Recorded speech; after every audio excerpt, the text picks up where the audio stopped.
বহুত গাঁৱে গাঁৱে গৈছোঁ, মিটিং কৰিছোঁ, বহুতবাৰ আহিছোঁ, কিন্তু আজি যিমান ঢেকিয়াজুলিত মানুহ হৈছে মই আগত কেতিয়াও দেখা নাছিলোঁ। আজি জনসমুদ্ৰ। এতিয়াতো মই আগত মাতি দিলে চব আগতো আহি যাব, হয়নে নহয়? পুলিচবিলাকে বেয়া পাব, সেইকাৰণে মাতা নাই, নহ'লে মোৰতো চবকে মাতিব ইচ্ছা হৈ আছে। চব ঠিক আছে নে নাই?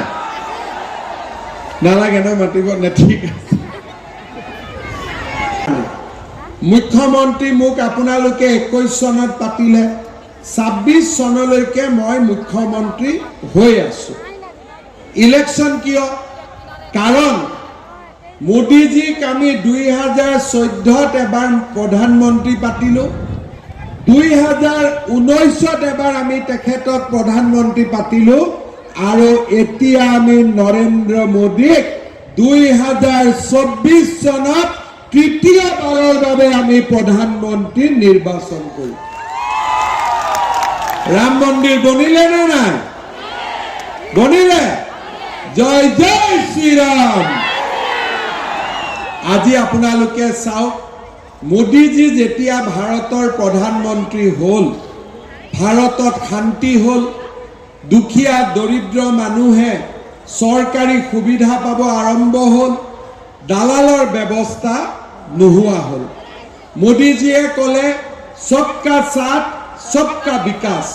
আজি গাঁৱে ভূঞে সকলো মানুহ আনন্দত আছে, সকলো মানুহৰ উন্নতি হৈছে, সকলো মানুহৰ বিকাশ হৈছে।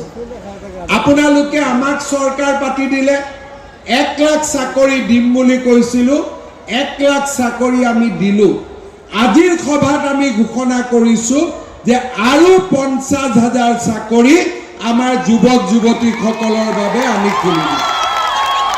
মই য'তে যাওঁ মোক কয়, দাদা কামাণ্ডোৰ পোষ্ট অলপ বঢ়াই দিয়ক। পুলিচৰ দুখীয়া দৰিদ্ৰ মানুহে চৰকাৰী চাকৰি পাব পাৰে। শ্ৰদ্ধাৰ ৰাইজ, আজি যদি আপোনালোকে চাই, আমাৰ অসমত দালাল নোহোৱা হ'ল, দুখীয়া দৰিদ্ৰ মানুহে অধিকাৰ ঘূৰাই পাইছে, বসুন্ধৰা আঁচনি আৰম্ভ হ'ল, গাঁৱে গাঁৱে মানুহে ৰেচন কাৰ্ডৰ বিনামূলীয়া চাউল পাইছে, প্ৰধানমন্ত্ৰীৰ আয়ুষ্মান ভাৰত কাৰ্ড পাইছে। আজি গাঁৱে ভূঞে ৰাস্তা হ'ল, স্কুল হ'ল, চাহ বাগিচাত স্কুল হ'ল, মজুৰি দুগুণলৈকে বৃদ্ধি পালে।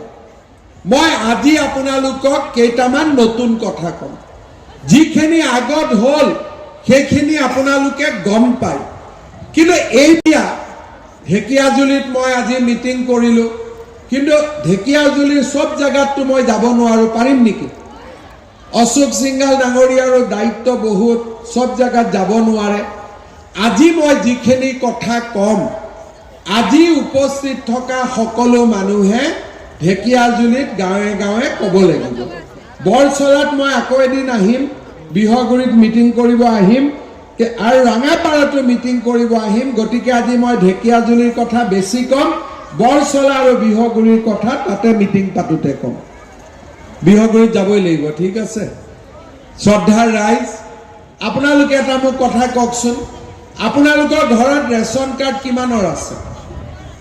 হাত ডাঙক যাৰ যাৰ আছে। উজ্বলা গেছৰ চিলিণ্ডাৰ এতিয়া 600 টকাত পাই যায়, বজাৰতকৈ 300 টকা দাম কমি আহিলে।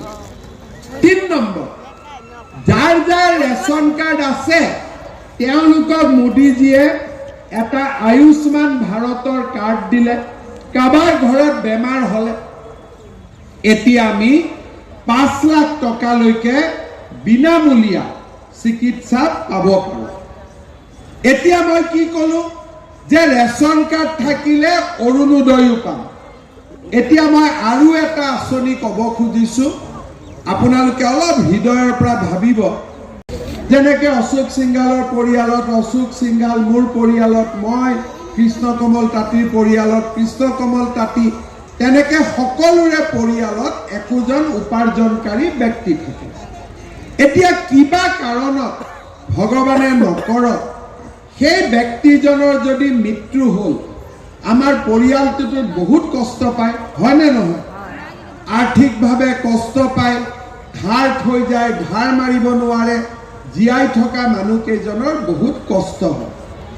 মোদীজীয়ে কি কৰিলে, এটা আঁচনি উলিয়ালে স্বাস্থ্য বীমা আৰু এটা আঁচনি উলিয়ালে জীৱন বীমা।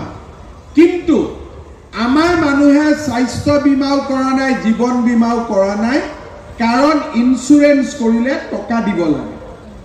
এতিয়া এইবাৰ আমাৰ চৰকাৰে সিদ্ধান্ত লৈছে যে যাৰ যাৰ ঘৰত ৰেচন কাৰ্ড আছে তাৰ পৰিয়ালৰ মুৰব্বীজনক আমি চৰকাৰৰ টকাৰে ইঞ্চুৰেঞ্চ কৰাই দিম। প্ৰিমিয়ামটো চৰকাৰে দিব, ৰাইজে দিব নালাগে। ইঞ্চুৰেঞ্চ কোম্পানীৰ পৰা আমি টকাকেইটা পাব পাৰিম। এতিয়া আপোনালোকে চিন্তা কৰক, এখন ৰেচন কাৰ্ড, 5 কেজি চাউল, তাৰমানে ডাঙৰ ল'ৰা, উজ্বলা গেছ মাজু ল'ৰা, তাৰপিছত ইঞ্চুৰেঞ্চ 5 নম্বৰ ল'ৰা, তাৰমানে এখন ৰেচন কাৰ্ডৰ কিমান বেটা বেটি হ'ল? 5টা বেটা বেটি হ'ল। হয়নে নহয়? এইবুলি আকৌ ঘৰত 5টা বেটা বেটি কৰি নিদিব, 2টাই লাগিব। ঘৰত 2টা হ'লে ঠিক আছে, 5টা হ'লে গণ্ডগোল। ৰেচন কাৰ্ডৰ 5টা দিয়ক, ঘৰত 2টা থাকক। যাৰ হ'ল আৰু আল্লাই দিলে, ভগৱানে দিলে, এইটো আৰু বেলেগ কথা। কিন্তু যাৰ হোৱা নাই সি 2টাত থাকক। এতিয়া এই যে মই 2টাত থাকক বুলি ক'লো, কিয় ক'লো তাৰো এটা অংক আছে। আপোনালোকে চাওক, আমাৰ অসমত প্ৰত্যেক বছৰে 5 লাখ ল'ৰা ছোৱালীয়ে মেট্ৰিক পৰীক্ষা দিয়ে, 3 লাখ পাছ কৰে, কিন্তু কলেজত এডমিশ্যন ল'ব ইমান সুবিধা নাপায়। কিয় নাপায়? কলেজত নামভৰ্তি বিনামূলীয়া, কিন্তু নামভৰ্তি কৰোঁতে তাৰ খৰচ দিব লাগে, অহা যোৱা কৰিব লাগে, কিতাপ। বুজি পালে?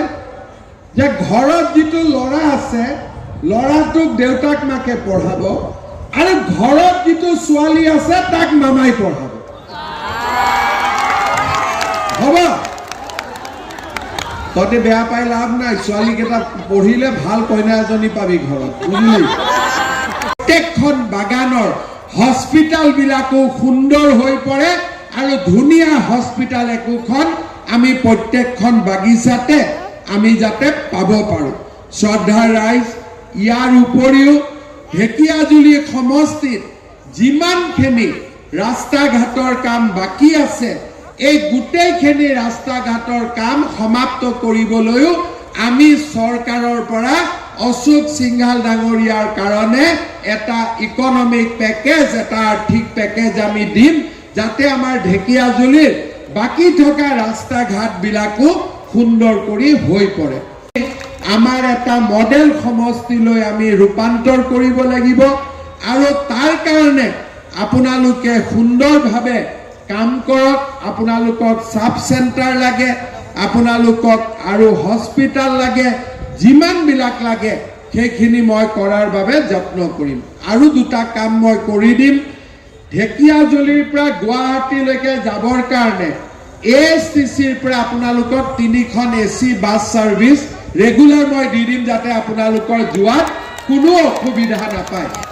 ইয়াৰ উপৰিও বৰচলা আৰু ঘুগ্ৰাজুলিৰ পৰা তেজপুৰলৈকে যাবৰ কাৰণেও আমি ASTC বাছ ছাৰ্ভিচ আমি দিয়াৰ বাবে আমি সিদ্ধান্ত ল'ম। এই প্ৰতিশ্ৰুতিও মই আপোনালোকক দিব খুজিছোঁ। ঢেকিয়া সংকল্প, আপোনালোকে আমাক আশীৰ্বাদ কৰক। অৰুণোদয়ৰ পৰা, ইঞ্চুৰেঞ্চৰ পৰা, ছোৱালীৰ পঢ়ুৱাৰ পৰা, স্কুটিৰ পৰা, মটৰ স্কুটিৰ পৰা চাইকেললৈকে, ল'ৰা ছোৱালীৰ চৰকাৰী চাকৰি বৃদ্ধি কৰাৰ পৰা আৰম্ভ কৰি যিমানবিলাক মই প্ৰতিশ্ৰুতি দিলোঁ, তাৰ লগে লগে ঢেকিয়াজুলিৰ আৰ্থ সামাজিক উন্নয়নৰ বাবেও আজি আমি সংকল্প ল'লোঁ। শ্ৰদ্ধাৰ ৰাইজ, ইলেকশ্যনৰ মডেল কোড অফ কণ্ডাক্ট আছে, ক'ত কিমান টকা দিম আমি ক'ব নোৱাৰোঁ, কিন্তু সংকল্প ল'ব পাৰোঁ। এই সংকল্পখিনি আজি আমি আপোনালোকৰ আগত পুনৰ এবাৰ দোহাৰিছোঁ। একদম ধুনীয়া। অশোক দা, চবেই হাত দাঙিছে, আপুনি মানে ঢেকিয়াজুলি ইমান ভাল মানুহক পাইছে। অশোক সিংঘালৰ কাৰণে এটা আশীৰ্বাদ, হাত চাপৰি। নৰেন্দ্ৰ মোদী মোদী ডাঙৰীয়াই শুনা পাব লাগিব ডাঙৰ কৰি নৰেন্দ্ৰ মোদী